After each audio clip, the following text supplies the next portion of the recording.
All right, today we're going to build a clinical playbook for community-acquired pneumonia, or what we all call CAP.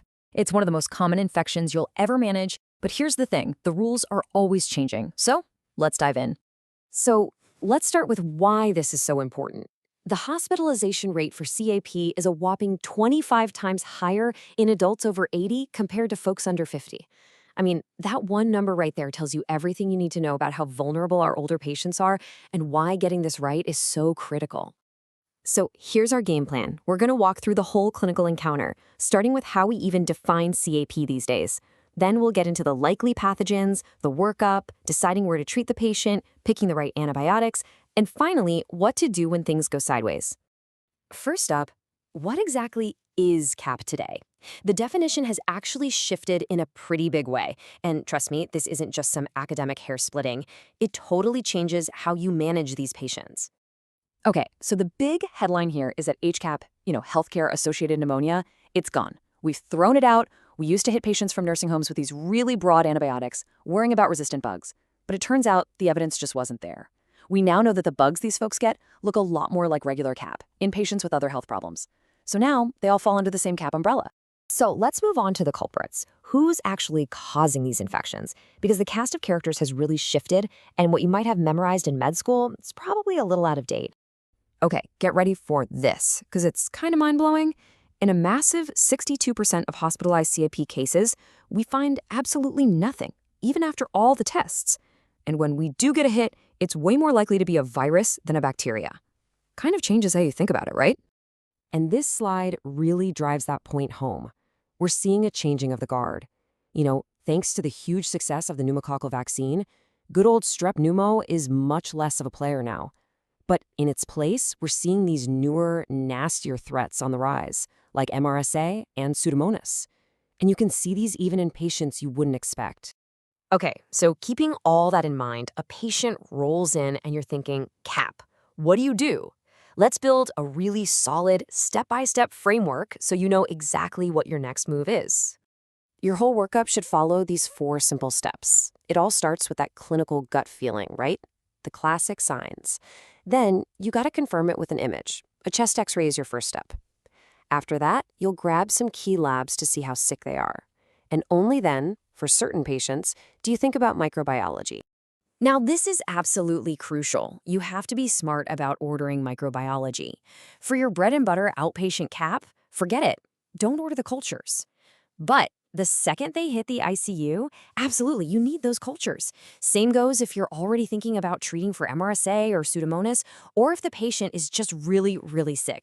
All right, so you've nailed the diagnosis. Now comes maybe the most important decision you'll make. Where does this patient go? Outpatient, the floor, or the ICU? This decision is huge, both for the patient and for the hospital. And the big question is, how do you make this call? You can't just go on a hunch, right? You need some real objective tools to back you up and to help you stratify who is sick and who is sick. And lucky for us, we have 2 fantastic validated tools to help. First up is the PSI, or Pneumonia Severity Index.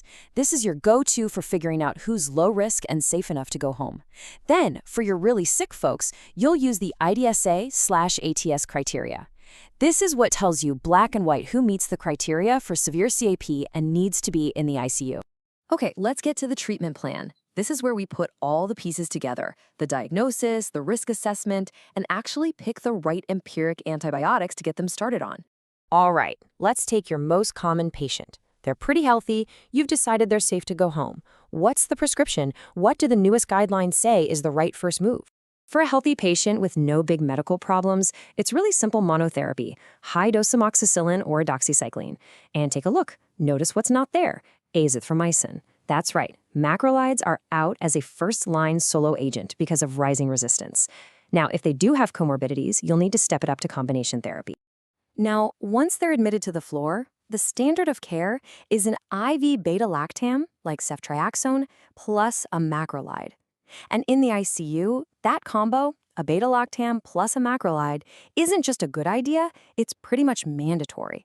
The data shows it actually saves lives in these critically ill patients. But here's the million-dollar question, right?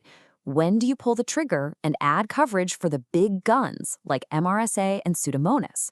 Because if you overtreat, you're fueling resistance. But if you undertreat, it can be a disaster.